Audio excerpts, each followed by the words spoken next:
We're recording. Today's February 6, 2015. My name is Joe Bruckner.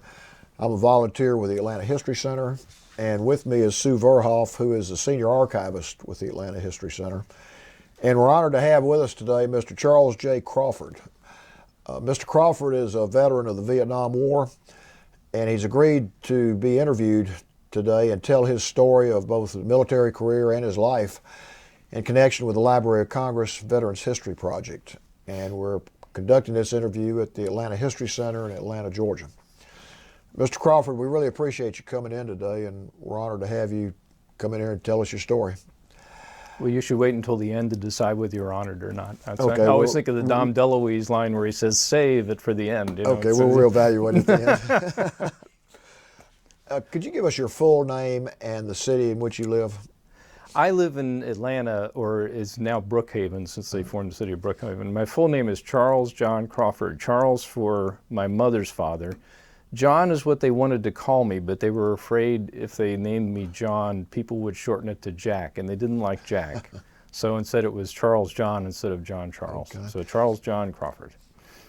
Where and when were you born? I was born in Delaware County Hospital in Upper Darby, Pennsylvania, which is a suburb of Philadelphia. So when people ask me where I'm from, I normally just say Philadelphia because if you say Upper Darby, Tina Fey will know where it's from. She happens to be from Upper Darby, but most people wouldn't know. But my parents were lifelong residents of Philadelphia in a section of Philadelphia called Roxborough. In fact, it was the subject of a sociological study that even given that people didn't move nearly as much back in the 1930s as they do now, it was noticeable, sociologists noticed that an awful lot of people from Roxborough married people from Roxborough, as opposed to people from Manayunk or downtown Philadelphia or Northeast or Norristown or something like that. And so they were both from Roxborough. My dad had gone to the University of Alabama during the Depression. And so how does somebody from Philadelphia get to Alabama? It was cheaper for him to pay out-of-state tuition and hitchhike to Tuscaloosa than it was to pay for college almost any other place. So that's how he wound up at Alabama. And did that for 4 years, was in ROTC and got a commission, a reserve officer's commission in 1935, but of course in the midst of the Depression, the Army wasn't taking people onto active duty unless you graduated from the military academy. So his commission ran out in 1940, and they got married in 1938, and they finally got a good job for that time, selling insurance. He had worked was a mechanical engineer and had worked as a building inspector and a safety inspector and that kind of thing. Finally got a transition from that into insurance, which is not a terrible leap. I mean, it kind of follows. If you're evaluating buildings and safety systems, you can get into an insurance game. And so they bought a house in Drexel Hill, Pennsylvania in 1941. And when the war started in spring of 1942, the Army came to my dad and said, well, we know your commission's expired, but we'd like to offer you a second lieutenant in the Army. And he said, no, I just got married, finally got a good job, we're just getting situated. And he turned him down. And a few weeks later, they came back and said, we'll offer you a first lieutenant in the Army. And he said, no, not yet. And they came back and they said, we'll offer you private in the Army. He said, I'll take that first lieutenant thing. And so he served in World War II and found that he liked the Army very much. The family doesn't have a particularly long military history. We had nobody that I know of in World War I or Spanish-American War or anything like that. I did have a collateral ancestor in the Civil War, but it's not like we had been a long line of military men.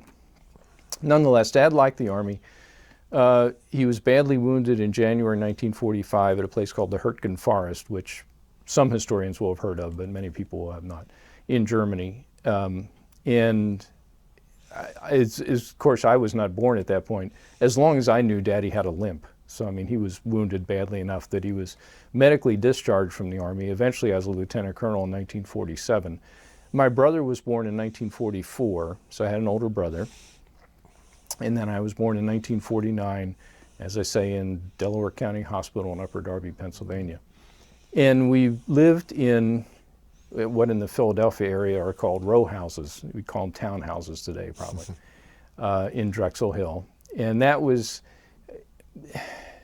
most psychologists would tell you, you tend not to have memories of your life before the age of about 4 on average, unless there's some significant event that happens to you that's a demarcation line that you would remember. And we moved when I was age 4, and I have some vague memories of the row house on Highland Avenue in Drexel Hill. But then we moved to the house I grew up in Ardmore, Pennsylvania. And it was interesting. I remember noticing at the time, you would have thought in a suburb like that, where there was a lot of kids about my brother's age and my age, that a lot of the fathers would have been World War II veterans, but not many were. And I remember thinking about it even at the time, geez, I wonder why not. Well, it turns out many of them, the kids were just old enough that they had been born before the draft for the World War II came along, and so they were exempt, or they had some sort of medical reason or whatever. And my dad was one of the few World War II veterans in the neighborhood, and he never made a big deal out of it, but it was just known that he was a World War II veteran. And so we went through the 1950s with sort of I don't want to say an idyllic childhood, but Dad made a good living and provided for us well. We had a nice suburban house with a collie dog, and it was a good existence. I mean, I even thought so at the time. It wasn't like only wistfully 50 years later that I look back on it and think, oh, that was nice. But we knew we were doing okay. And my brother and I both went through the public school system there in Ardmore. The high school was Haverford, it was called, and we both went through there. It was interesting. There was another set of 2 boys, both named Crawford, who we both knew. There was Bill Crawford, was the same age as my brother Bob Jr., and then I was the same age as Albert Crawford. And so people would, as we went through school, since Albert and I were the trailing pair, people would often say, oh, are you related to, and invariably they'd say, are you related to Bill? And Albert, of course, would say, yes, he's my older brother, and I would say, no, Bob was my brother, and they'd say, Bob, I don't remember him, because Bill was an ace student, and my brother was not. I mean, he wasn't a reprobate or anything like that, but he just was not as memorable. But I remember growing up, that sticks in my mind. And we played football on the street, which you could do back then. There wasn't that much traffic. We played baseball in the backyard and that kind of thing. So that was my existence in summary through childhood. My brother went to Gettysburg College, and he's 4.5 years older than me, so he graduated 5 years ahead of me from high school. And he went off to Gettysburg, and I had always liked history. And this was fine for me because whenever we go up and visit him at Gettysburg, it's about a 100-mile drive, a couple hours, even back then before interstates were that prolific. My parents would visit with my brother, and I'd rent a bicycle and ride over the battlefield. This was great. But one thing I did notice is he would sometimes call and he'd say, I hate this place, I'm not doing well, I'm going to drop out of school. And my parents would say, we'll drive up there and knock some sense into this kid. and I would go along, but it struck me when it came time for me to choose a school, I didn't want to go someplace where my parents were going to be tempted to hop in the car and come see me on the weekend.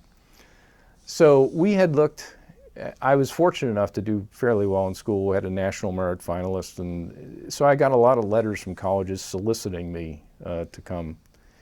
And we had looked at several, Lehigh, Lafayette, Princeton, Bucknell, but those were all kind of within driving distance.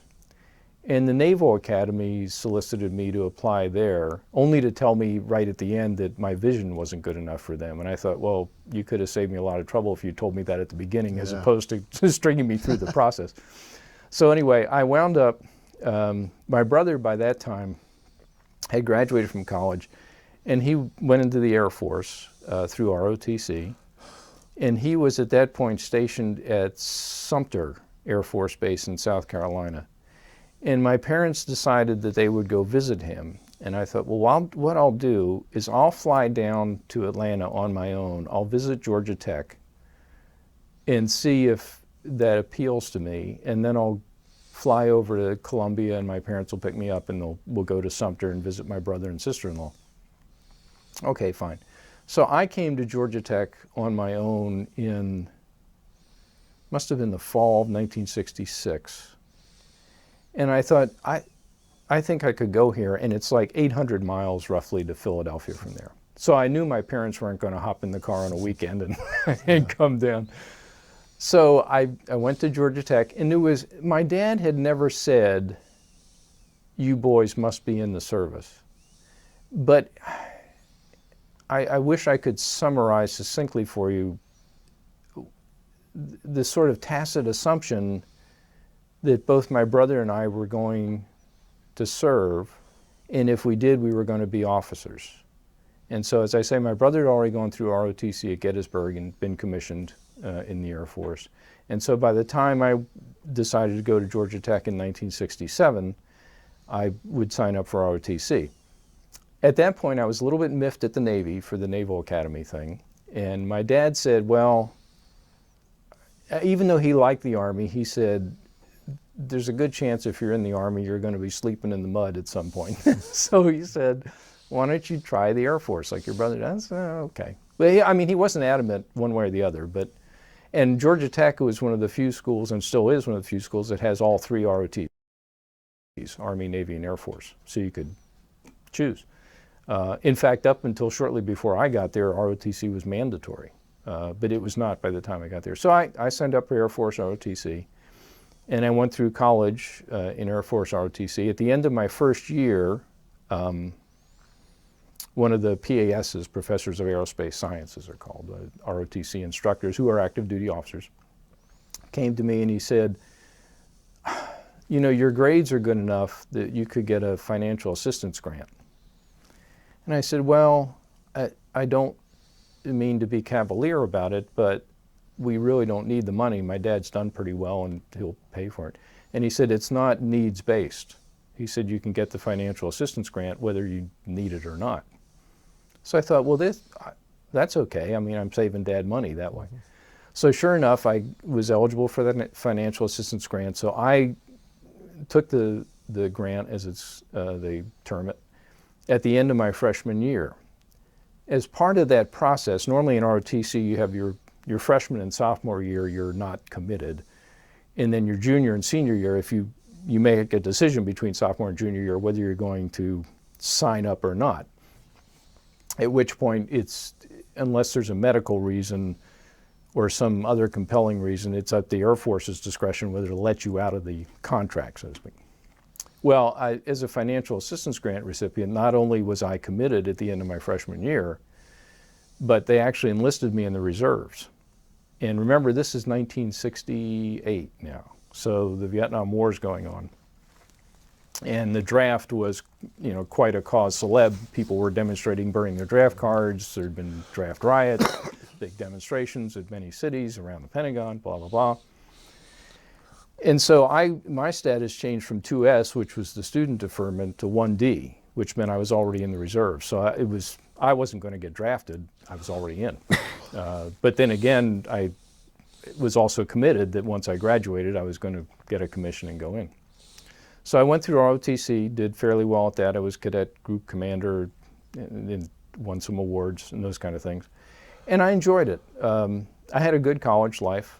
I enjoyed Georgia Tech very much. I'm still very active in the Alumni Association, on the College of Sciences Advisory Board, that kind of thing. But at the end of 1971, I was going to, well, not the end, in June of 1971, I was going to get a commission. Going to graduate, get my degree, and then I was going to go in the Air Force. And my brother at that point had been in for 5 years. And I asked his advice. I said, well, what career field? My eyes weren't good enough to be a pilot. So I said, let's talk about career fields, what some of my options would be. And he had already been to Vietnam at that point. He had been there in 1969 to 70. So this is the spring of 1971. And he gave me some advice, and I chose intelligence. And so I got my commission in June of 1971 as an intelligence officer and went off to Lowry Air Force Base, Colorado, which was where air intelligence technical training was. And it was joint service. It was for Navy and Army and Air Force, for all three of the services, for air intelligence, as it was called, which is all the aspects of deciding what are you going to do with the Air Force as part of a war fighting strategy. You know, what targets do you want to hit? How many planes do you want to send? What kind of ordnance is going to be delivered? What type of planes? How often? How many? Etc. Well, I went off to Lowry to technical training, and you have a class of, what was it, about 15 people in each class. But the classes, it's not like they go for 3 months and then another class comes in. They're sort of running concurrently. So there's a class that started 2 weeks behind you, and they're 2 weeks behind in the curriculum. But one thing that struck me was so many of the people that were in intelligence were like political science or history or liberal arts majors. And one of the courses was, and remember this is pre-calculator days, or the calculators were around, but they were this big and very few people had them. It was on the ordnance calculations was, how to describe this succinctly for future generations. You figure out if you want to bomb a building, what's it made out of? If it's made out of wood, it takes a lot fewer bombs to knock it down than if it's made out of concrete and steel. And then you're going to calculate what type of bombs do you need. Do you need the 500 pounders? Do you need the 750 pounders? Do you need high explosives? Do you need napalm? But a lot of this involved mathematical calculations. And so at the beginning of that section of the course, the guy had one of those slide rules that used to hang on a blackboard. Now that's acronistic terms that a lot of your audience years from now isn't going to know. But before we had whiteboards, we had blackboards. And slide rules are based on a logarithmic system. You calculate things with a slide rule. With calculators now, nobody uses those anymore. But he had one for instructional purposes. It was about 6 feet wide. And it hung from 2 little hooks on the blackboard. And he says, okay, first I have to instruct you on how to use the slide rule. Well, I just spent 4 years at Georgia Tech. I was like, are you kidding? So the part of the course, I still remember this, he would read all the different parameters of the problem. Okay, you have a 2-story clerestory building with reinforced concrete, steel beams, glass on the second floor, certain type of roof, and here's what you have in the ordnance stockpile. You have Mark 82s, you have M117s, you have high explosives, you have armor piercing, penetrating. And he'd tell you how many of these. You know, you have a squadron of F4s, you have this many bombs, you have this many sorties available. And as he was doing this, it was like word problems, when you get word problems when you're in 7th grade math. His expectation was people would write down all the parameters and then they'd pick up their slide rule and start working the problem. Well, as he was reading it to me, I was working it on the slide rule.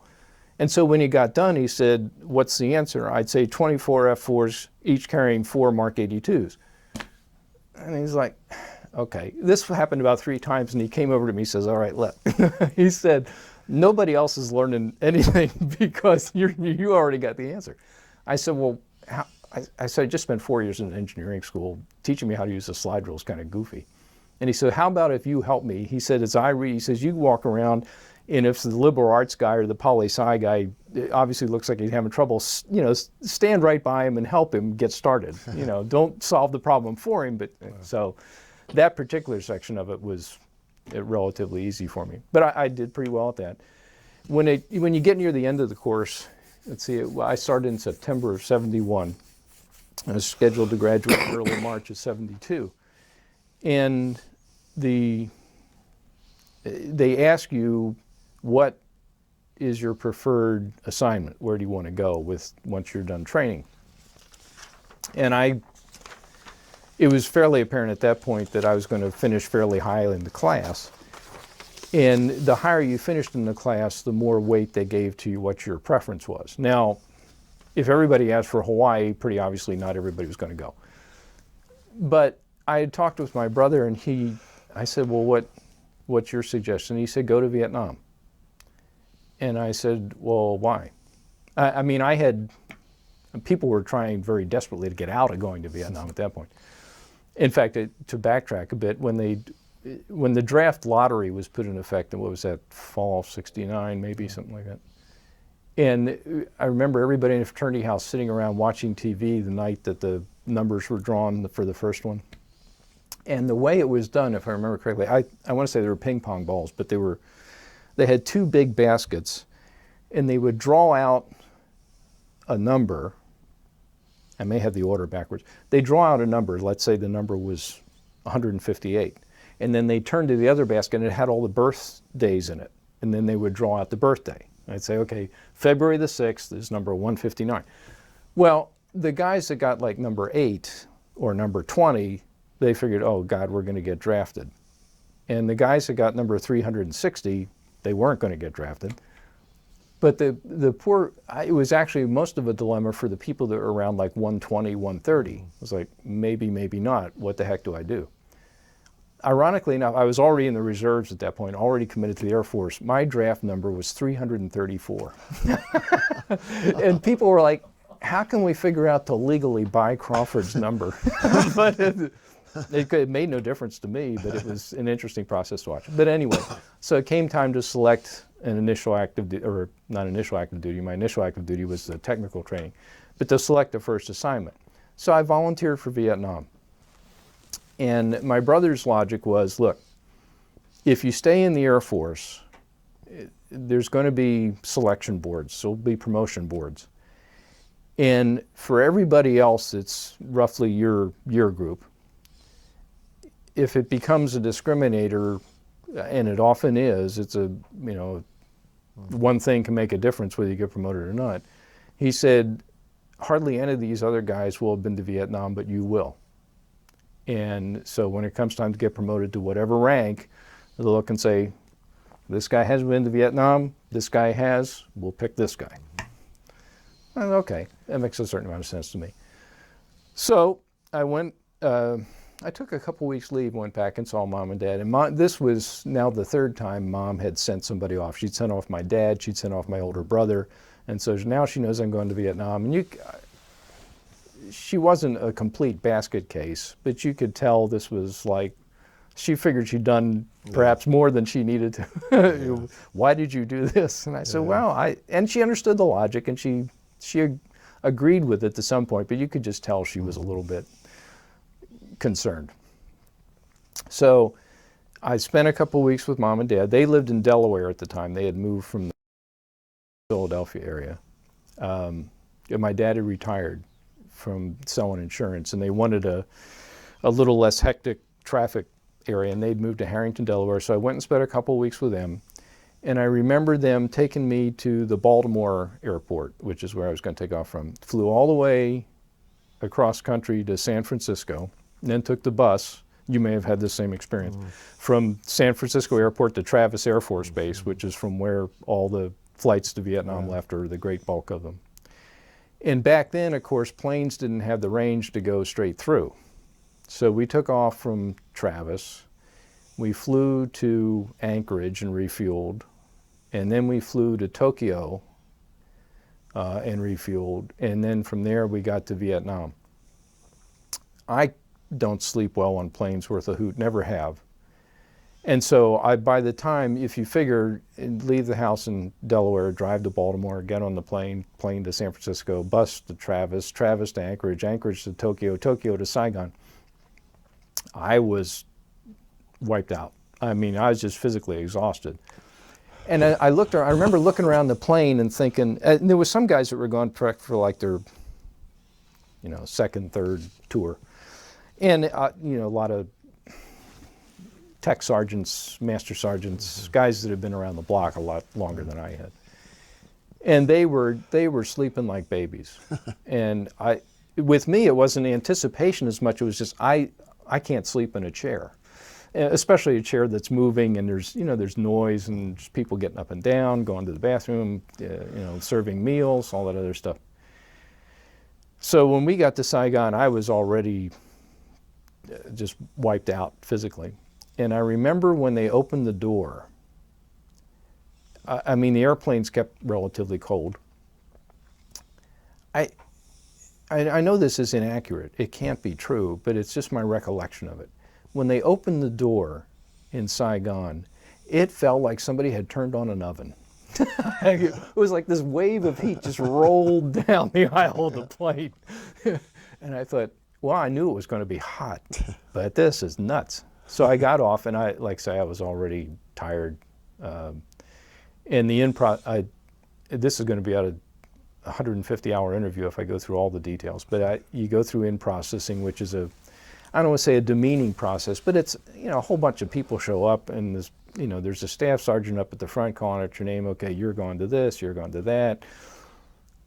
And, so he says, well, you'll be assigned to 7th Air Force, Directorate of Intelligence. And I think the services still do this to a certain extent, although I couldn't promise you. But rather than, there was this drive or this policy that they didn't want headquarters to look big. And so they would assign you to what's called a special activities squadron, because it made it look like you were assigned at a low level. But even though you were on the 7th Air Force staff, you were actually assigned to the 1133rd Special Activities Squadron. Okay. So I knew what the real deal was, which was A, I was going to be at 7th Air Force headquarters, but B, I was assigned from an administrative standpoint to the Special Activities Squadron. So I said, okay, so what do I do now? And the guy said, well, go outside and you'll see a phone on the telephone pole there, and just pick it up and it'll be dispatch. And you tell them that you want to be taken to the bachelor officers' quarters. Okay. So I went out and you pick up the phone, the guy says, okay, we'll have somebody there. Well, in my mind, it was a long, long wait. It was probably 20 minutes, but I was having trouble staying awake on my feet. I mean, but anyway, a sedan finally showed up, and the guy said, where to, Lieutenant? And I said, Bachelor Officers' Quarters. So I went and checked in there, and so now I'm in Vietnam. This was the 27th of March, 1972. Vietnam was winding down at that point, or we thought it was. Yeah. President Nixon had decided to pull out almost all the Army ground troops. There was still Army combat service support and support structure, but the ground combat units were almost all withdrawn by that point. And the perception was that the United States was disengaging, pulling out. 27th of March. All right, so I go through the orientation process, go to my office, meet the new people. Here's the new meet, the second lieutenant. And it's not like I was the first second lieutenant that had ever come there. So I mean, and the guys were nice. I mean, I made some of my best friends in the world. I made there. The best man at my wedding was a guy I met in Vietnam. Still my best friend today. So that was the 27th of March. The 30th of March, the North Vietnamese invaded in what's called the Easter Offensive. And if you tell somebody you were in Vietnam in 1972, 1973, they say, oh, well, it was over by that time. I said, not for the Air Force, it wasn't. Because the United States wasn't about to reintroduce what the phrase now is boots on the ground. We weren't going to send back in a whole bunch more Army troops to fight the war. Mm-hmm. But we said, well, we'll do it with air power. But it was the North Vietnamese invaded.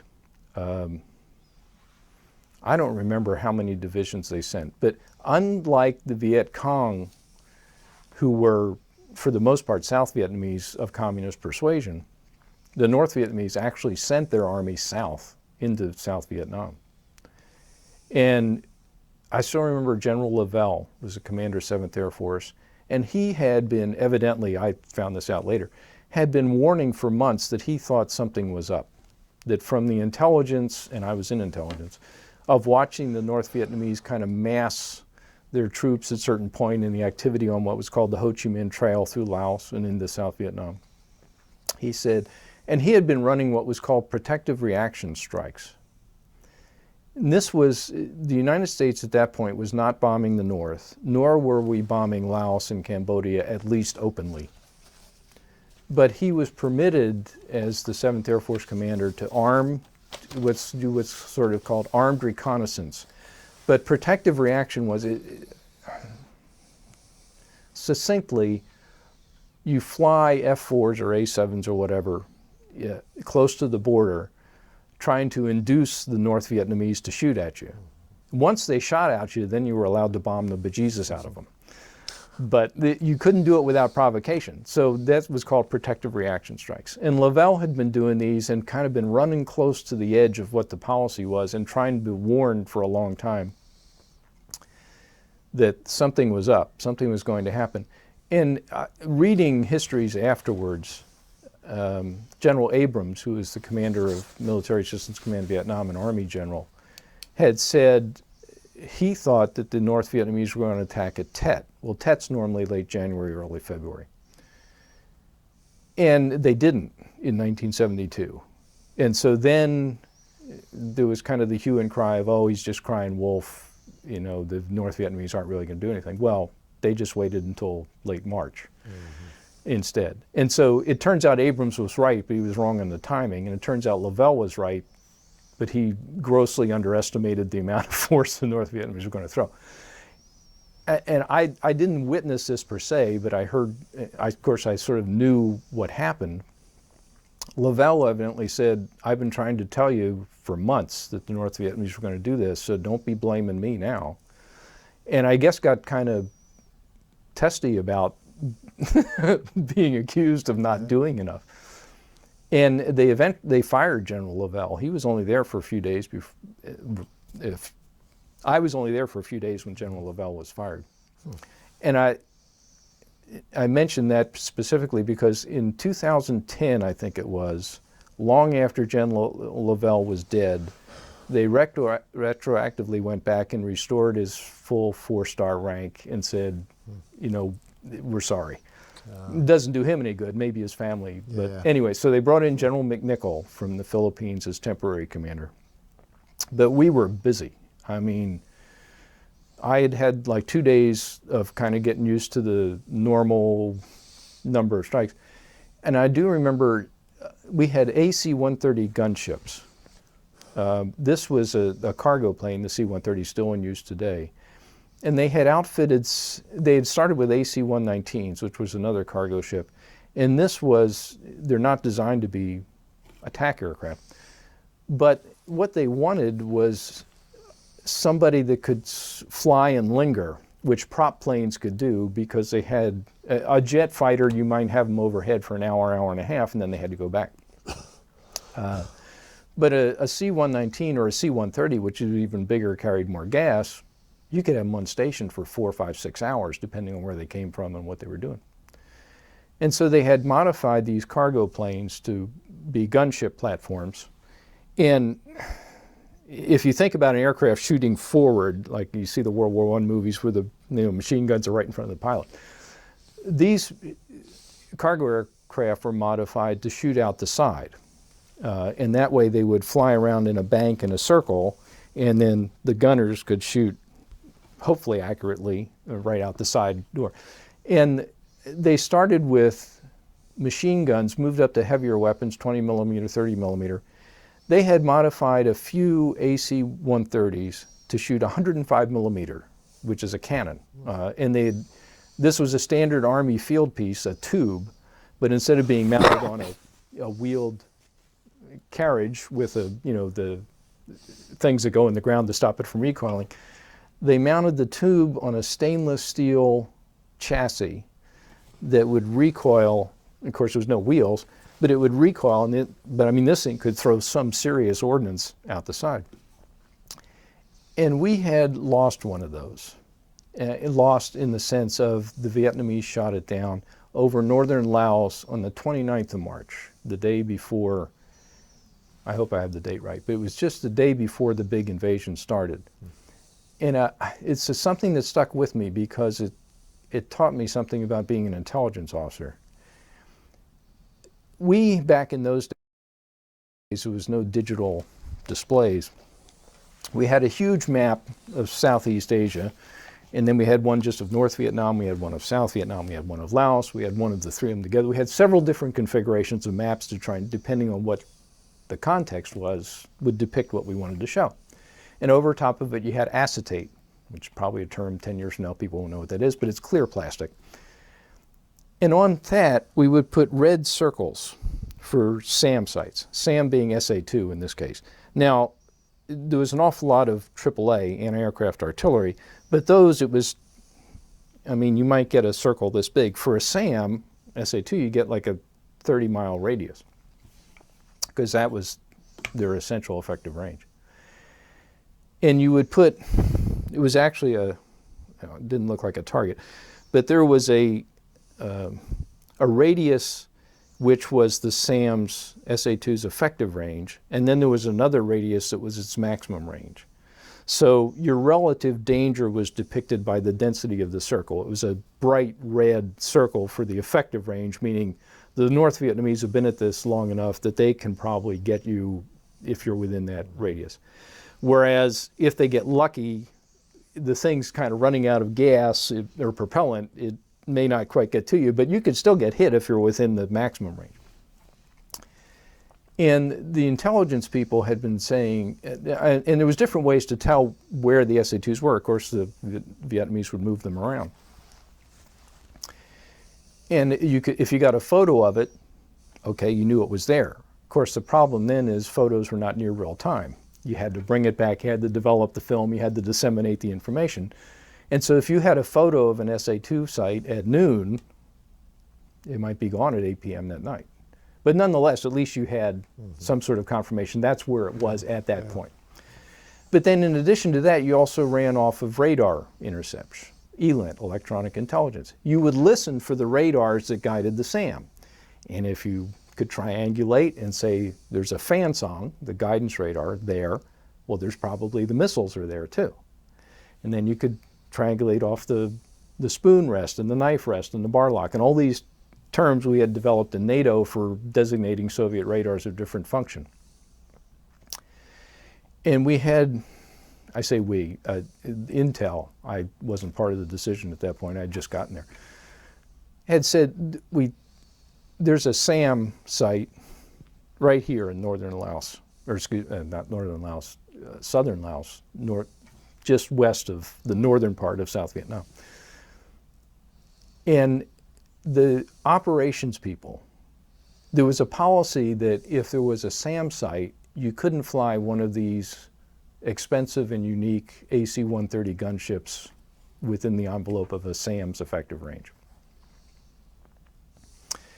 And so because that was the policy, the operations side of the house leaned on the intel side of the house and said, well, don't declare it a SAM site.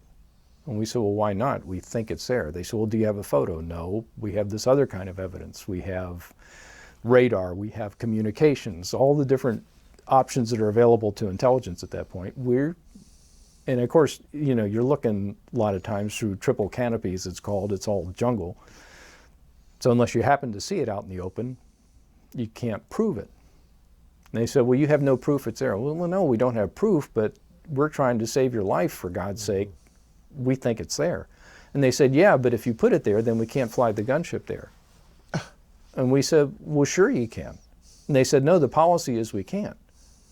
And I said, well, yeah, but I didn't say it. Intel people said, that doesn't change the supposition that it's there. It only changes your reaction to the information. And they said, well, no, if you put it up there as it's really there, then we can't fly the gunship there. And we said, well, what do you want us to do? We think it's there. And they said, well, until you get proof, you can only call it a suspected SAM site. So this was what I'd walked into as a new lieutenant, just coming to Vietnam, was I sort of walked right in on this argument that was occurring between the intel guys that were there and the operations guys that were there. And so my first baptism to policy versus information versus intelligence versus knowledge versus how you mix all those together was we lost, I want to say it was Spectre 13 was the name, was the call sign. And this AC-130 with the stainless steel 105 was shot down the day before the big ground invasion started. And so that was the milieu, as they call it, that I walked into, was this discussion I was exposed to of the difference between providing the information and altering the information to try and suit the audience.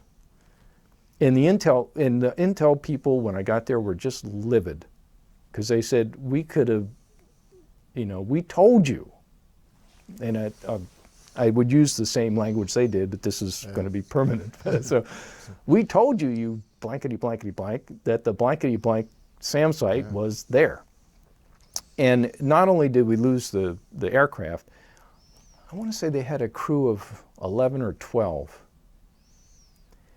And all those guys were killed except for, there was one guy who was designated, they used to open the back end, the cargo door, and he'd be strapped so he didn't fall out, but he would look out the back for people shooting up at the plane.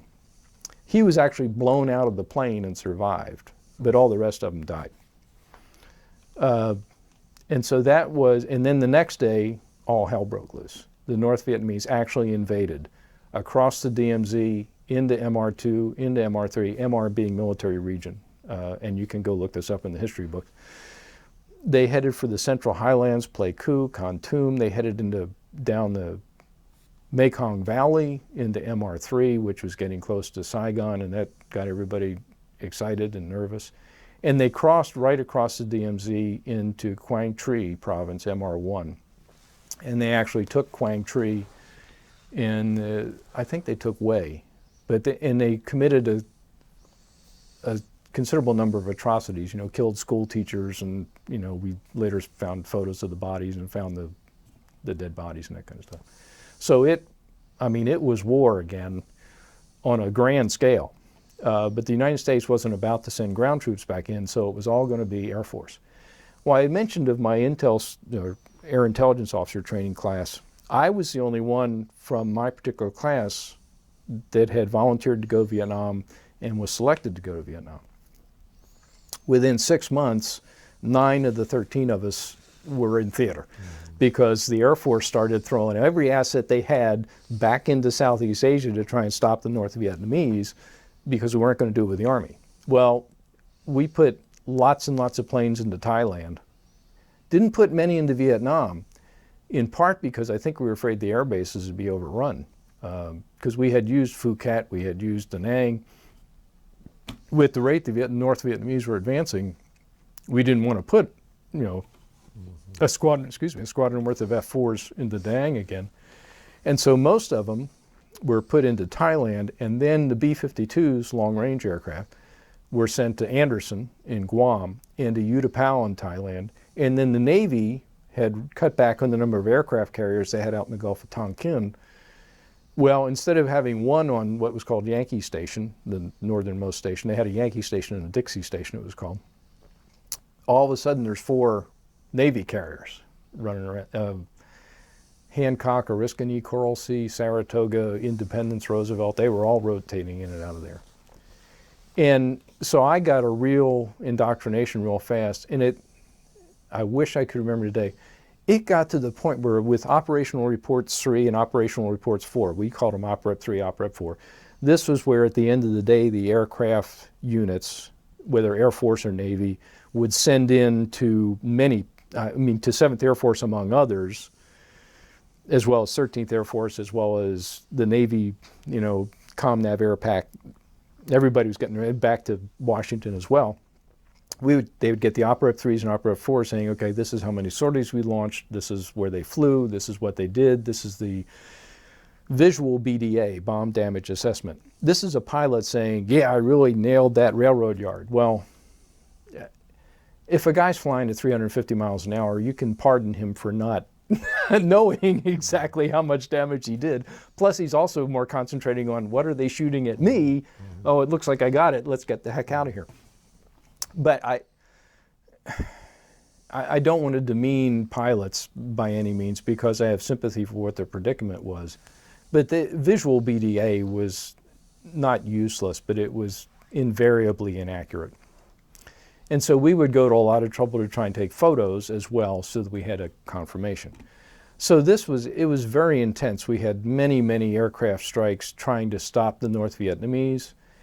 Many, both manned and unmanned, and we used drones back then. People think about drones now in a particular sense, but that back then we had unmanned drones that did nothing but take photos. And they flew on a pre-programmed track as opposed to somebody sitting in Nevada with a joystick manipulating them from halfway around the world. Buffalo Hunter, they were called, was the name of the program. And they fly the drones to try and get photos to reduce the danger to a piloted aircraft that might be taking photos. And we'd listen, and it's not as much of a secret now, although there's still things I can't say. We would listen to the North Vietnamese talking to one another about what happened. Like, oh, we lost 3 aircraft at this particular airfield. And the fact that we do that, I don't think is a secret anymore, but how well we can do it is still something we guard pretty closely, so I won't delve into the details. But you would try and marry up all this different information, and typically I would work from midnight to about 8 a.m. because you figure the aircraft would make the strike, they'd go back to their base or their carrier, they debrief the pilots, write the reports, put the reports in the system. Well, it'll be into the evening before those are coming over the wire, so to speak. And so we would get there at midnight, we go over to the strike computer and pick up all the reports. Computers back then, the amount of capacity you have in your cell phone, we would have in a room about the size of this building. And that was the strike computer where all these reports would come in and then be spit out. But it was still an individual human process of processing all this information. There was no digital data that was accumulated by programmatics. And so we had this crew, and I was the surface-to-air missile guy. There was a AAA guy and a MiG guy, or aircraft guy. Well,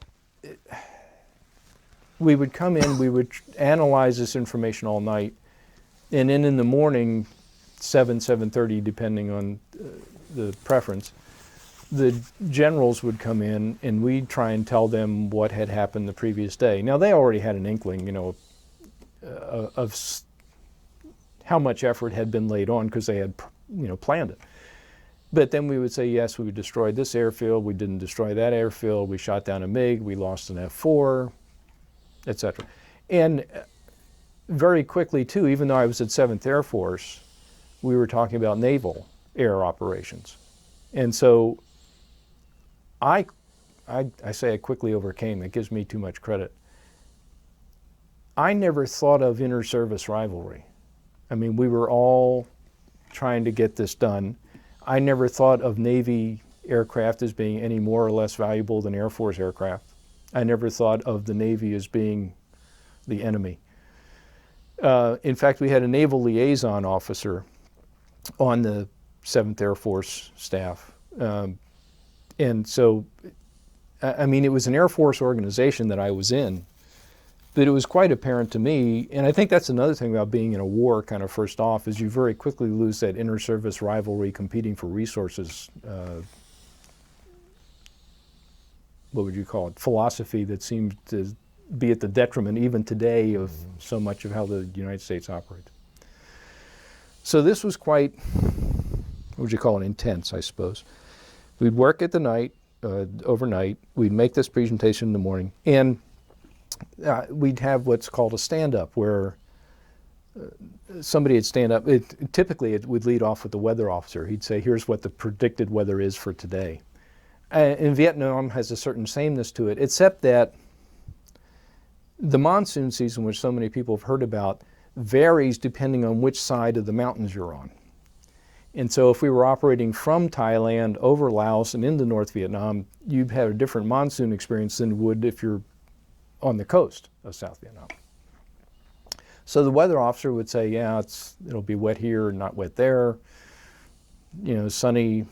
He never had to say sunny and hot. It was always going to be hot and humid.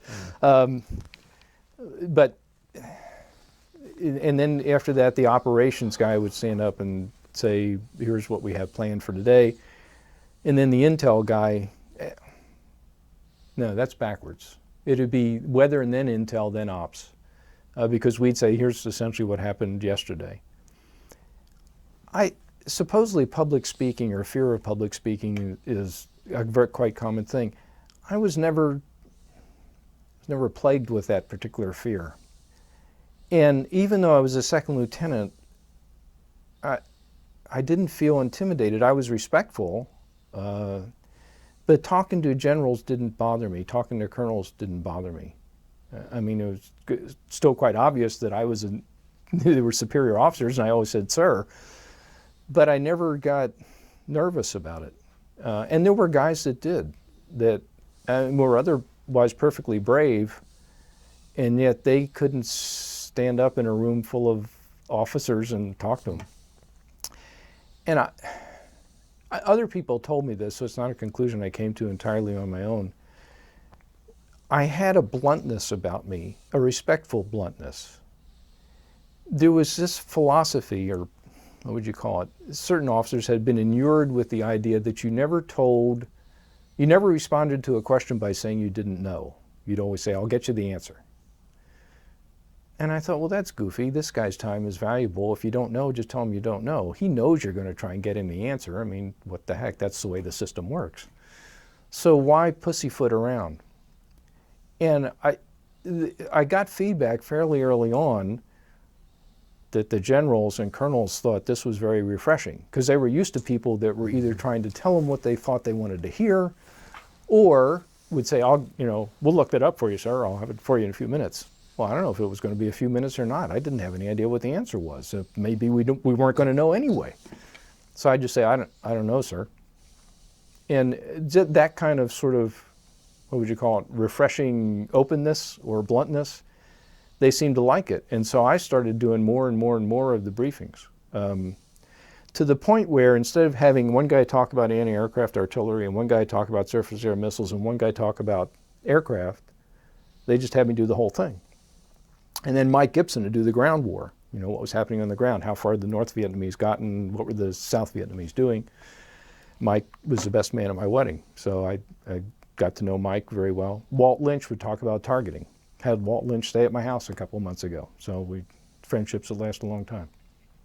But we would go through that, and General Vogt was the eventual replacement for General Lavelle. General Vogt was a 4-star general, and he was, I don't want to say egg bald, but he had no hair on the top. He had white hair on the sides of his head, and he had been an ace during World War II.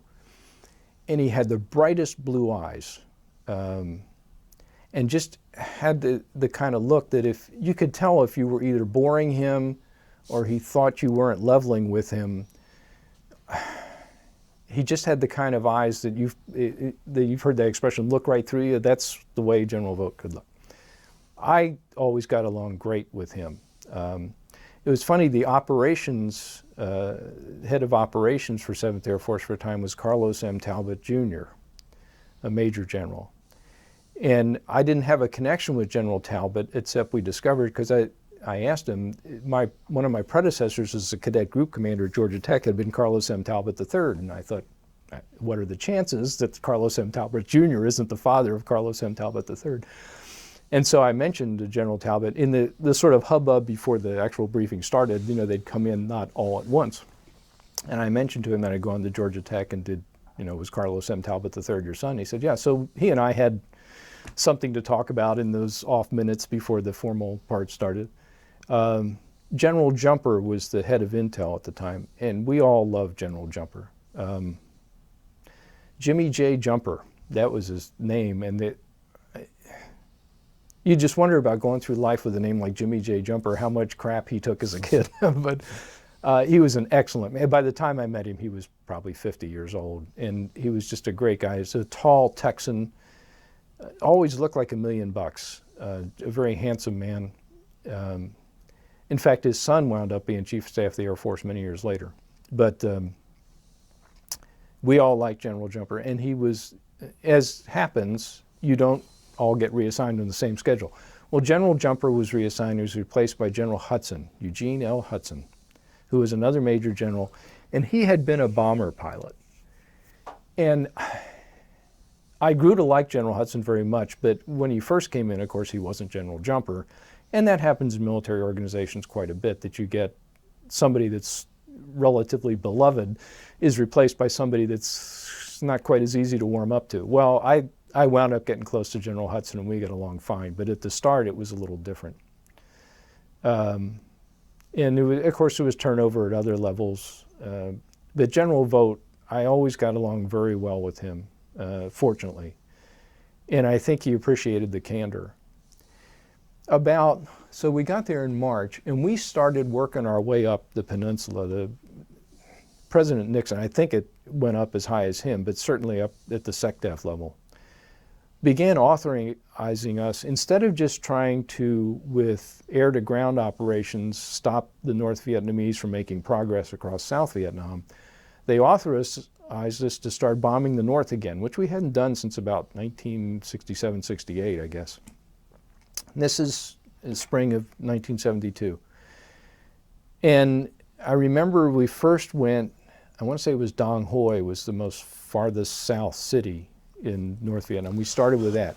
And part of it was not only a military interdiction campaign, but it was trying to send the North Vietnamese the message, which when President Johnson had stopped bombing the North to try and encourage the Paris peace talks, which had been going on for 4 or 5 years at that point, that was one of the concessions we made to the North Vietnamese. In order to get you to the table, we won't bomb the North anymore. Well, okay, now that you've invaded the South and things are rather dire, we're going to start bombing the North. Well, we worked our way up. We started with Dong Hoi, which is very close to the DMZ. Then we went to Vinh. Then we went to Thanh Hoa. And we finally went back to Hanoi and Haiphong. We just worked our way up. And I remember we had different names for the operations. One was called Freighter Captain, which I think was the operation against Dong Hoi. Then Freedom Train was the one against Vinh. And then we started with what's called Linebacker 1, which is when we went up to Thanh Hoa and farther up. And on I still remember May the 10th, 1972. I'd been there April, May. I'd been there about 6 weeks.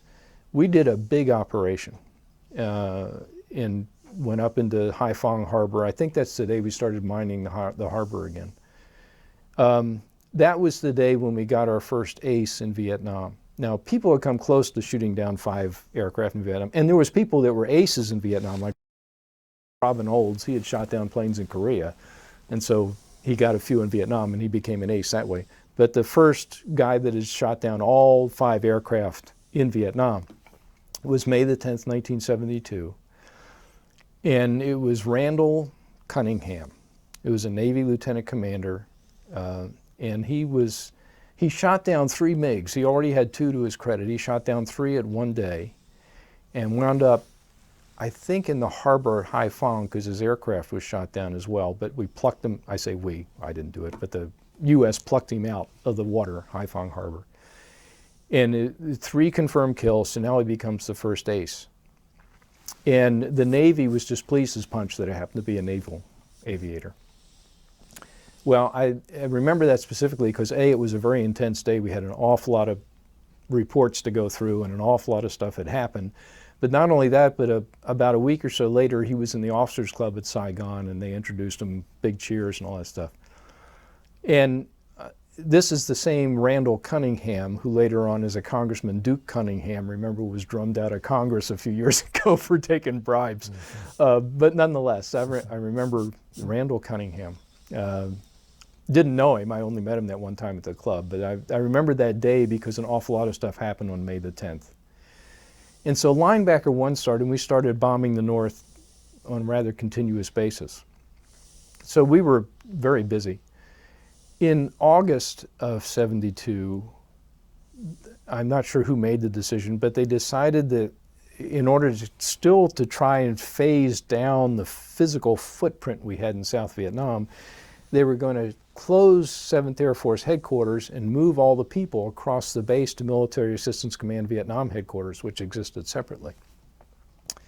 So we moved over to MACV, which was on a separate part of Tan Son Nhut being the air base we were stationed on. But what it meant was, when we went to work at midnight, rather than walking from the Bachelor's Officers' Quarters a few blocks and going to 7th Air Force headquarters, we had to get in a Jeep or a vehicle of some sort, and they didn't want you crossing the runway after dark. So rather than crossing runway, because MACV building was on the other side of the runway, you had to drive outside the gate of Tan Son Nhut, through part of Saigon, Cho Lan, and then back into the compound on the other side of the base to get to MACV headquarters, which always struck me as this is a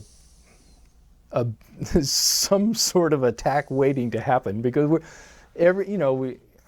we're headed there at midnight. It's always dark at midnight, no matter what time of year it is. And Mike Scarlett, I remember, was the guy that typically drove, Airman Mike Scarlett. And he would pick up me and Bob Clifton and Walt Lynch and Mike. And we would get in the Jeep or the van, whichever, and drive outside of the gate and then back inside the gate on the other side to go to MACV headquarters. So we got moved over to MACV. Well, I mean, the facility, it wasn't any better or any worse. It was largely the same. And so that wasn't the, what would you call it, unfortunate part of that. The unfortunate part was now every night we had to drive off the base and back on. And I thought, boy, if the Vietnamese or the North Vietnamese or the Viet Cong are really interested in, here's 4 guys with top secret clearances, going out, coming back in. Nothing bad ever happened to us. I did notice it gave me more opportunity, though, I don't want to say to interact with Vietnamese people. That's not true. Occasionally, if we happened to have, we would go off pace to eat. Very rarely, but sometimes we would. Because every once in a while you'd want a good meal, and there was plenty of good French restaurants in Saigon. I remember one called Le Cave. We would go and we'd get a steak, and that was a real treat for us to go do that. And drink a little bit of sangria, especially if we weren't working that night. So we had been off post before, and in fact that's another, I don't want to say funny story, but the Vietnamese taxi drivers had the sensation that if you could make the bulbs in your headlights last longer if you turned them off. And so if there wasn't, they had this habit of turning their headlights on and off quite a bit during just a relatively short trip. And I thought, and I mean, I've subsequently been in Naples and many other places where it's, the drivers drive nuts. But I mean, if you think about driving in Saigon with the taxi driver turning the headlights off and all that, that was probably the most dangerous part of my year over there, was being in a taxi in Saigon. But I noticed too, when your exposure, the South Vietnamese had been fighting this war for a lot longer than we had, and certainly a lot longer than I had. And I never was out in the field like some of the Army guys were, where you would see blown up people or mutilated people. I mean, I'd seen photos, but I'd never seen it firsthand. But at the gates, all the gates to Tan Son Nhut, there would be, I presume, South Vietnamese soldiers who had lost a leg, lost an arm, been horribly burned, and they would congregate outside the gate and they'd beg for money or anything. But that was, it's just not on the same level as somebody that had to go out and live in the swamp and all that stuff. But it was nonetheless, I could see people in the results of war, and especially the effect on the South Vietnamese, just by virtue of seeing these guys around the gate when we came in and out. So anyway, we moved over to Military Assistance Command Vietnam building and continued the war from there. And Linebacker 1, as I say, was going on. We were bombing the north again. And Secretary Kissinger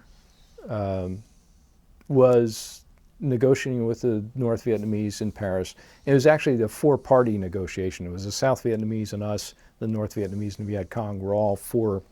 And you might remember, and this is when I was still in college and high school, it was, that they couldn't agree on the size of the table or the shape of the table and all that. And so, and from our experience, which I wasn't there for obviously, but I'd read about, our experience in Korea negotiating with inscrutable Asian communists, that you thought you were making progress and then all of a sudden you were back to square zero. So Kissinger was going through this, what was his name? Was it Lee Van Tu? I think was the North Vietnamese negotiator. He was relatively famous at the time. Secretary Kissinger was going through this kind of, I don't want to say kabuki dance, but this tortuous negotiation with the North Vietnam, and had been for years. And it's his predecessors in the Johnson administration. And they finally, in about October, now remember there's the U.S. election in November of 1972. And remember, Watergate had happened in June of '72. In fact, I still remember reading about that in the Stars and Stripes, which was the little military newspaper. In June of 1972, and a good friend of mine was Jerry Yankee, who was a political science major. She was a lot more attuned to it than I was. There was a small, I'm sure like an Associated Press or UPI article about Democratic National Headquarters broken into. And I mean, it wasn't front page news. It was like on page 3 or 4. And Jerry Yankee was like, oh, holy smoke, this is really something. I was like, doesn't look like any big deal to me. But President Nixon at that point didn't know who the Democratic nominee was going to be. Could have been Ed Muskie, could have been somebody that might actually win. Well, it turned out to be McGovern. But he was still worried about returning with a Democratic Congress in January of 1973 when the next congressional term began. And that the Democratic Congress, which was at that point principally anti-war, I mean, it was Scoop Jackson and guys like that were what's called war Democrats, but I think President Nixon's supposition from what I've read later was that they were actually going to defund the Vietnam War. So he figured, I have to get something done. Even though by October, I think it was relatively clear that he was going to beat McGovern badly in the presidential election, he was still going to get himself a Democratic Congress. And so he's going, Secretary Kissinger is trying to negotiate an end to the war. And I famously, he said, and I was just refreshing my memory, it was October the 26th, so it's about 10 days before the election. And we're trying to manage the air war, which was a very interesting experience for a 22-year-old. And he famously said, I believe peace is at hand. And I remember seeing him on the TV holding up his hand, I believe peace is at hand. I think he did it like at a White House press briefing or something like that. So we thought, oh, maybe there's going to be peace negotiations. Well, then, for whatever reason, there's the election, Lincoln is safely reelected, or Nixon is safely reelected. But the Democrats are going to have an even bigger majority in Congress.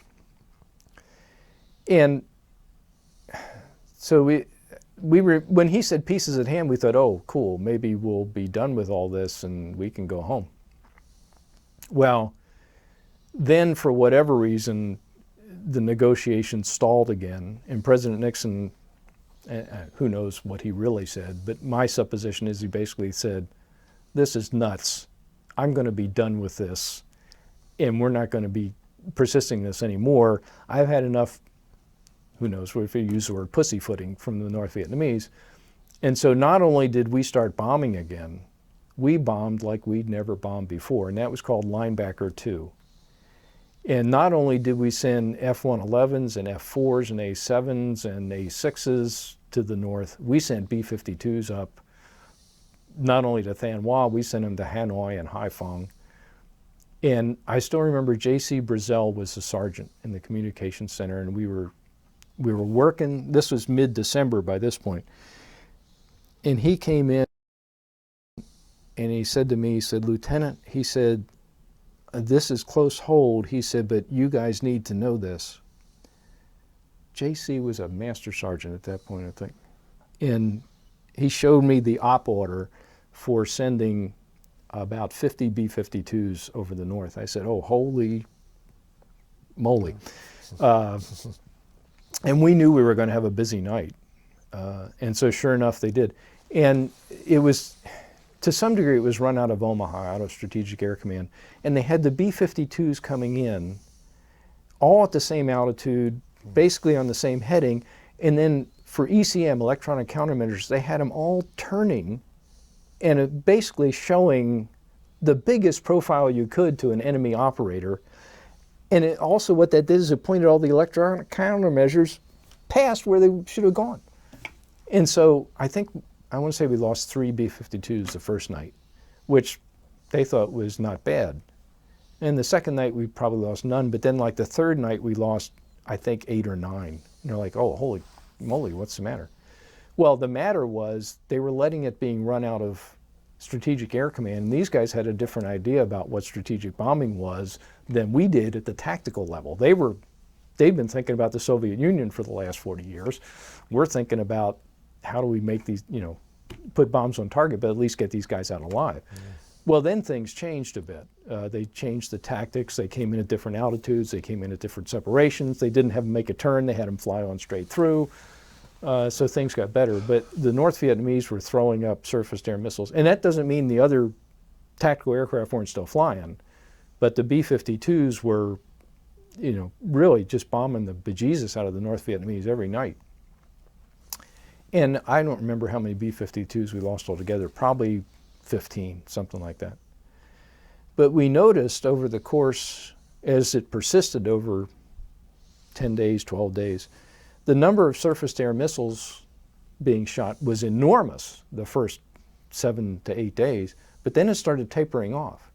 And we thought, well, the North Vietnamese getting, are they developing some sort of knowledge that rather than sort of desperately firing them all, they're only firing a few?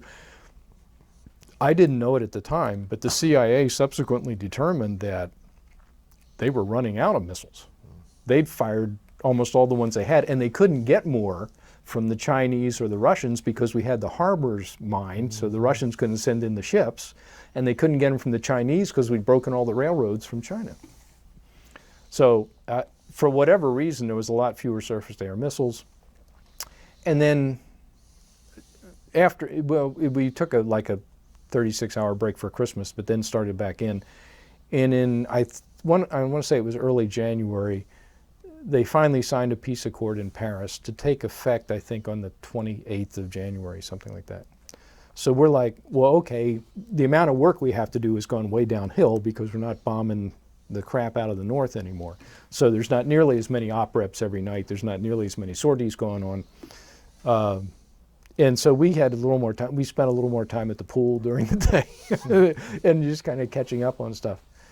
And then there was a decision to be made that the peace accords were to go into effect in late January, but then all the Americans were supposed to be out of Vietnam in late March. And so the question becomes, well, for somebody that had gotten here in October of 1971, you rotate home in October of 1972. I sort of made the assumption everybody would know that Vietnam tours were typically about 1 year. And then for people that got here in January 72, you'd rotate home in January 73. That's not an issue. But what if somebody got here in August of 72? Are we going to send him home in March also? No. They're going to send those guys to Thailand or Guam so that they finish out their quote-unquote Southeast Asia tour. So that was the determination. And of course, I had gotten there in late March of 72. So when are all the Americans supposed to be out? Late March of 73. All right, so I'm the guy that's going to rotate out almost exactly on time, but there's not going to be anybody else left with me. They'd either rotated out already or they'd gone over to Thailand or Guam or whatever. So one of the other things that was strange was they brought in the four negotiating people actually had, I don't know what you'd call it, like a meeting in Saigon, and they're like permanent party now, where the 4 parties to the negotiation would actually be in Saigon monitoring the progress of the implementation of the peace accords. Well, it was a strange sight for us now to be walking to the Officers Club, for example, or the BX, and to walk past the North Vietnamese and Viet Cong in uniform on the street. Oh, okay. And when was this? This had been like February 73. Okay. And the other thing that was happening too was the prisoners started to get released. John McCain, those guys, Jeremiah Denton, Robbie Reisner, John Flynn. And so we were watching that on Armed Forces Network as they were getting back to Hawaii in February and March of 73.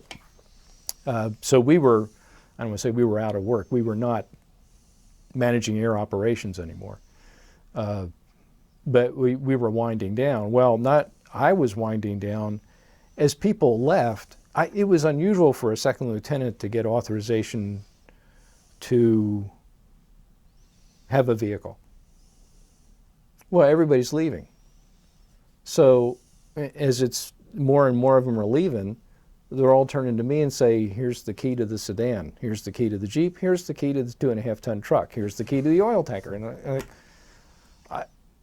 I got no place to go. I mean, other than going out to dinner, what was I going to do? But I must have had a dozen vehicles, flak vests. I had a room full of flak. This room that we're sitting in here was filled with flak vests. They were all now on my account.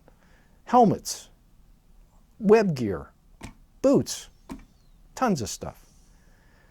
I was the last one of my division, and at that point, rather than being called 7th Air Force IN, it was MACDI, Military Assistance Command Directorate of Intelligence Division. And I was the last one of that division to leave Vietnam. So when I left, there was still some Army guys there, the combat service support guys, the logistics guys. I went up and I literally had 2 hands full of car keys or vehicle keys. I couldn't hold it all in one hand. I went up and I said to this Army sergeant, I said, these are yours. I mean, you're welcome. I have no one else to give them to. There's not another Air Force guy left in my division. And he says, okay, Lieutenant, and plopped them down. The next, also it happened in conjunction with that, they actually had a 4-party, I want to say it was called the International Control Commission, and it was 4 countries that were supposed to, there was the principles to the agreement, North Vietnam, the Viet Cong, South Vietnamese, and us.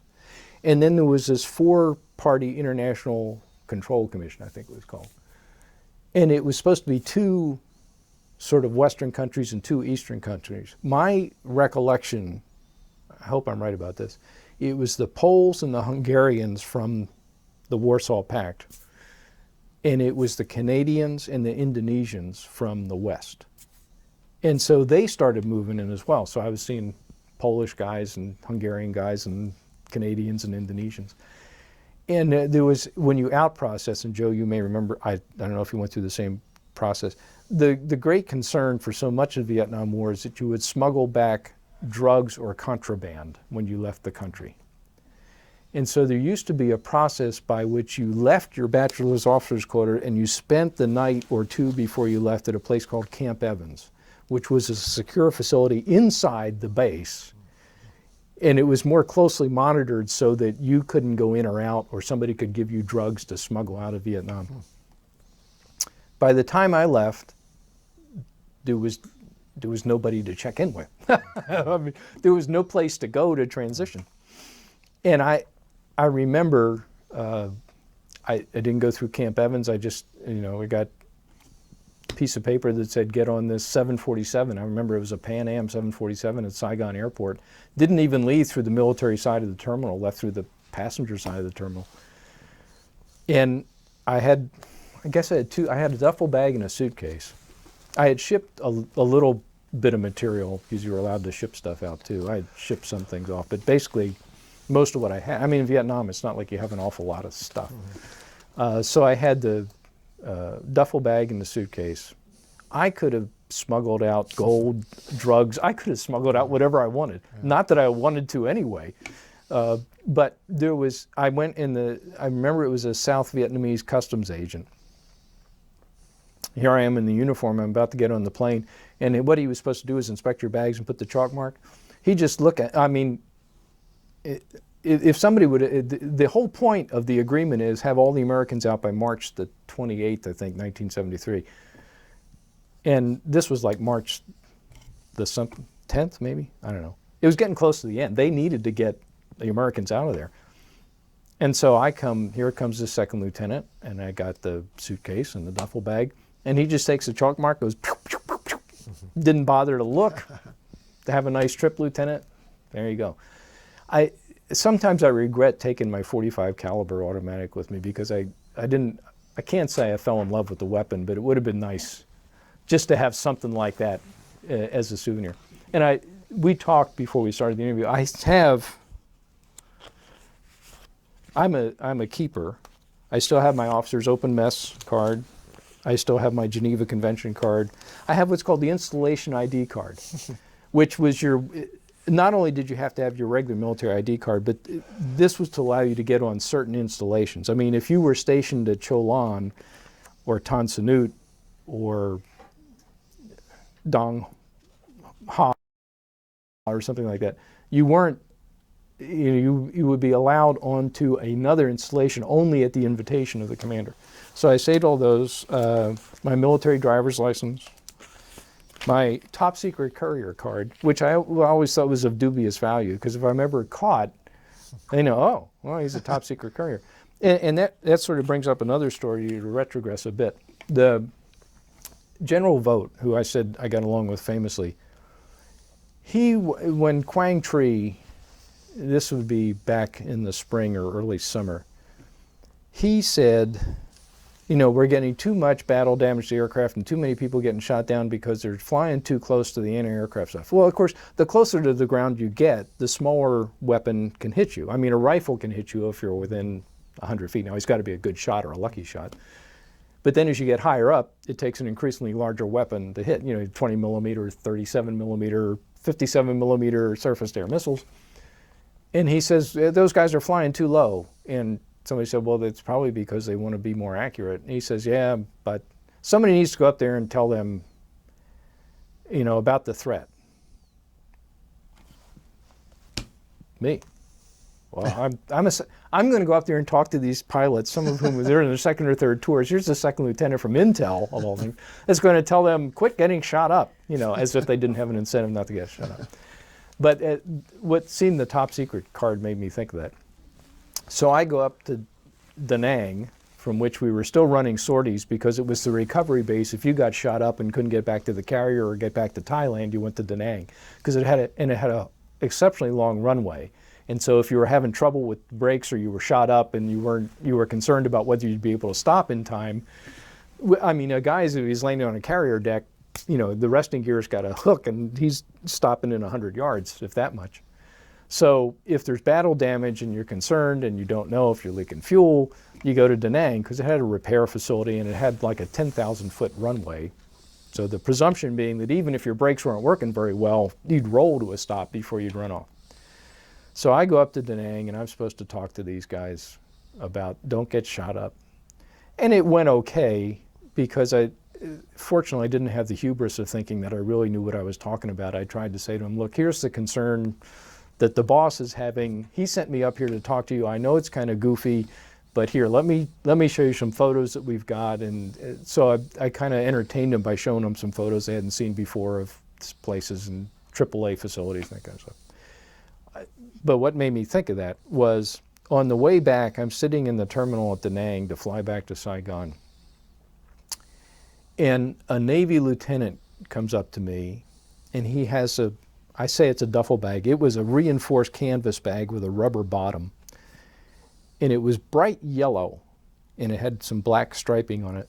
And in the top of it was locked with one of those sequential locks where you can tell if somebody's opened it or not, because every time you open it, the number advances one. So, of course, he had recorded when he'd locked it what the number was. And he says, is your name Crawford? And I just said yes, even though I'm sitting there with a uniform on and everybody has a name that says Crawford. All right, okay. And he says, I understand you have a top secret clearance. I said, yeah. And he says, would you mind carrying a bag for me back to Saigon? I said, okay. So here's this bag. That's a big bag. And I thought, well, it's got something in it. It's not just a sheaf or a portfolio. It's not a document. It's a bag of something. Well, it turned out to be a piece of equipment. And the reason I know that is because you could feel it through even though the bag was heavy canvas, this was obviously some piece of metal off of the USS England. Okay. So he hands it to me, and he hands me a receipt, has me sign the paperwork, and says, when you get there, somebody from NAV 4, Naval Forces Vietnam, will meet you at the terminal and pick this up. Okay. So I flew back. I had flown up on, not a commercial plane, but like an I want to say they were called C9s. It was an Air Force smaller plane that was designed to convey passengers. C9 was bigger. This was like a C something. But I flew back on a C-130, which was a cargo plane. And I flew back with a company of South Vietnamese Rangers. And when they move, they just don't move them. They move the wives, they move the kids, they move the pigs, they move the dogs, they move the chickens. So I'm in the back of a C-130. And I was the only American back there, and I got this big yellow bag that says, do not open, top secret. And I'm in the midst of all these South Vietnamese. And it was, I really didn't fear for my life or anything, but I just thought it was a strange confluence of events. Yeah. And it was, I don't want to say, it was entertaining almost in a way, because Americans don't do that. We don't move the whole families when the company moves or the squadron moves. So I get to Saigon, got off the plane. Another Navy lieutenant comes up to me and says, "Are you Crawford?" Yes. Okay. And I'm standing at the big yellow canvas bag. Pretty obviously I'm him. But you choose not to be sarcastic or facetious or smart mouth in those situations. I just say, yeah. So, we signed over the bag, and that was the end of that. But that's what having a top secret clearance got for me, among other things. So then I'm out of Vietnam. So you're holding up your hand.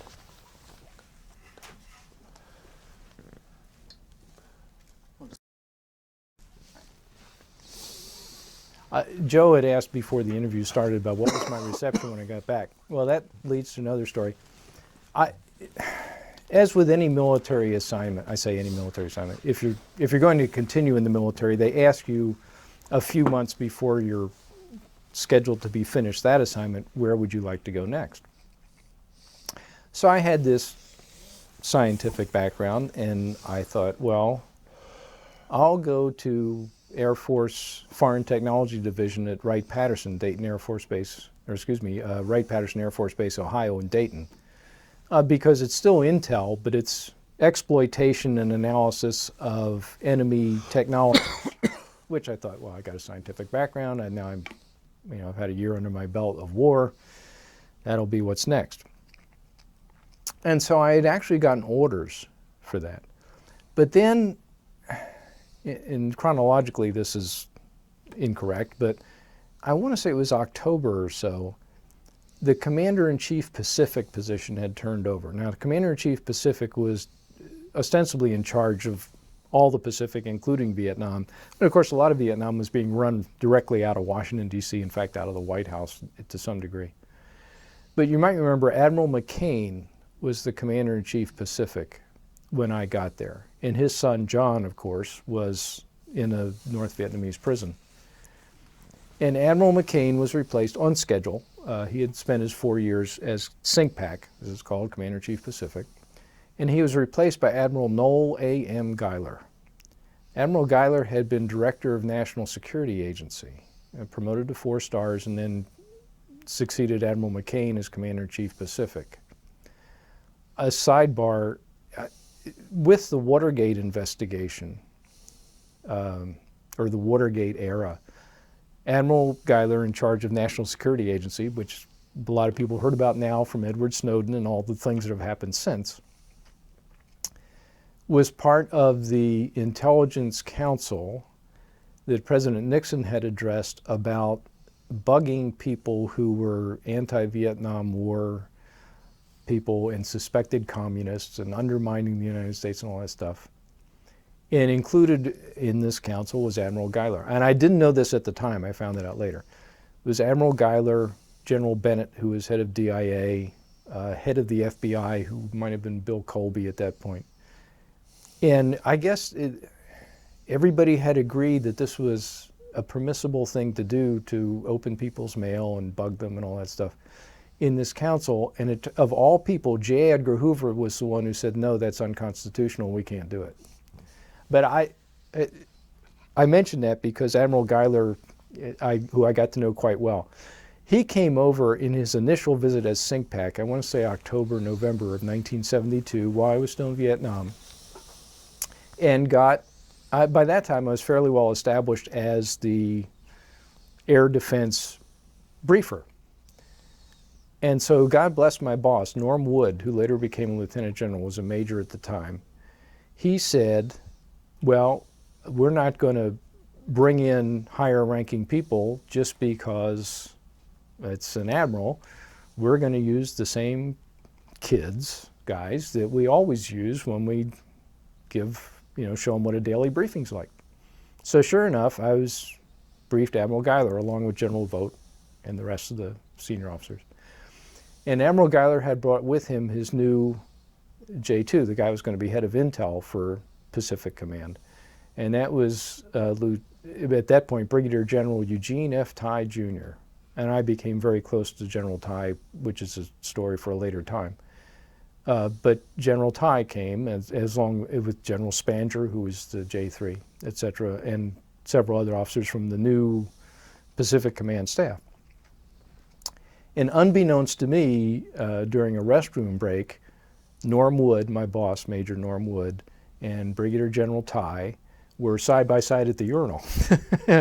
And Norm Wood said to General Tye, "Did you like that briefer?" And General Tye said, "Very much."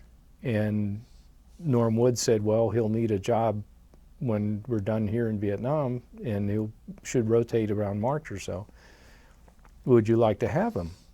And Tye said, "Sure." So Norm passed him, General Tye, my information, name, rank, etc. And so I had already gotten orders to FTD. I thought I was going to Ohio. And I still remember Buzz Cameron. All these names won't mean anything to the people that view this tape or interview. But I still remember when Sergeant Buzz Cameron came in and he said, "You've got new orders." I said, "I do?" And he said, "Yeah." He said, "You're not going to Ohio, you're going to Hawaii," which is where Pacific Command staff was. And he says, Second Lieutenant Charles J. Crawford will report such and such a date to 1133rd Special Activity Squadron, Detachment 3. It was we pulled the same ruse to try not to make it look like the headquarters were that big. So it turned out it was still the same administrative squadron that I was already in, 1133rd Special Activity Squadron. Instead of being Detachment 1, I was now going to be in Detachment 2 or 3 or whatever it was. But essentially it meant I was going to go to Pacific Command Staff Camp H.M. Smith, Hawaii. H.M. Smith being a Marine post. Now, of course, I'd already worked Joint Service, Army, Navy, Air Force, and now I was going to go to a Joint Unified Command, Pacific Command, with a Navy Admiral as the boss, an Air Force Brigadier General as the J2, with whom I would work most closely, and then on a Marine post. So this was going to be interesting. So anyway, when I left Vietnam on that 747, Pan Am 747, I was headed not for home, but I was going to get off halfway across the Pacific in Honolulu. And I remember when I got on the 747 in Saigon, there was probably 5 of us on a plane that held 300 people. We get to the Philippines and stop in Manila to refuel, and a whole company of Marines got on. And so now the plane is pretty much full, 1 Air Force Second Lieutenant and a whole bunch of Marines. And so when we get to Hawaii, they're saying, well, you need to fill out a customs declaration form and all that stuff. So I did all that. But so I was one of the few that got off in Hawaii. These guys were all headed from the Philippines to probably California to Camp Pendleton or something like that. It didn't matter to me where they were headed, but I got off. So what was my reception like? Well, I got off in Honolulu, and Honolulu it wasn't like, I think, walking down the streets of New York or Washington or someplace where the anti-war movement was in full flower. Because Honolulu has a lot of military people. And I got off, and of course they had assigned me a sponsor, and I got off, and there's Captain Pat Clifton, who I was meeting for the first time, still a good friend. But I got off the plane, and again I was tired because it's a long flight, and in fact I remember I had to get on the plane late in the afternoon, so we were flying mostly at night because of course we were headed into the darkness, headed east. And I went through Manila, got off in Honolulu, and there's Pat to sort of pick me out of the crowd after I'd gotten through all the customs and all that stuff. And why, and this isn't significant at all, but I still remember thinking, I'm tired, I'm hot, I'm not even going to go home, so to speak. I'm going to get off in Honolulu. And my bag had been ripped open, and I'd lost one shoe. Out of the one decent pair of civilian shoes I had, I had my military shoes on, and I had, sneakers and that kind of stuff. So it wasn't like I was going to have to go barefoot, but I still remember thinking, why isn't this a crock? I got off, and the bag had been ripped open, and one of my shoes was missing. But anyway, Pat Clifton greeted me, and so now I'm going to start my next assignment in Hawaii. You want to stop there? Yeah, works for me. Okay. That's really interesting